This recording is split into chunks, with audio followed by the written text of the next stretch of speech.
அந்த காலத்துல இயேசு நிறைய இடங்களுக்கு போய் நற்செய்தி அறிவிச்சு வந்தாரு.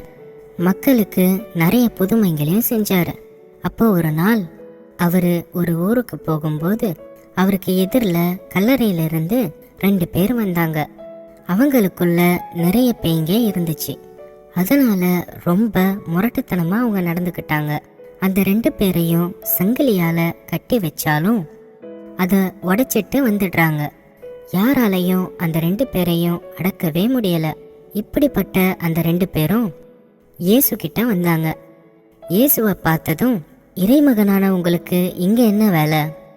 எங்களை ஒழிக்கவா வந்தீங்க அப்படின்னு அவர்கிட்ட கேட்டுச்சிங்க. இயேசு அந்த தீய ஆவிங்களை பார்த்து, இந்த மனுஷங்களை விட்டு வெளியே போங்க அப்படின்னு சொன்னாரு. உடனே அதுங்க, பக்கத்துல இருக்கிற பன்னிக்கூட்டத்துல எங்களை அனுப்பிடுங்க அப்படின்னு இயேசு கிட்ட கேட்டுச்சிங்க. இயேசுவும் அனுமதி கொடுத்தாரு. உடனே அந்த 2 பேருக்குள்ள இருந்த எல்லா பேய்களும் வெளியே வந்து அந்த பன்னிக்கூட்டத்துக்குள்ள போயிடுச்சு. அந்த பன்னிங்க எல்லாமே உயரமான செங்குத்தா இருக்கிற மலையில இருந்து கீழே விழுந்து செத்து போச்சு. பேய ஓட்டிட்டதுனால அந்த 2 பேரும் இப்ப இயல்பு நிலைக்கும்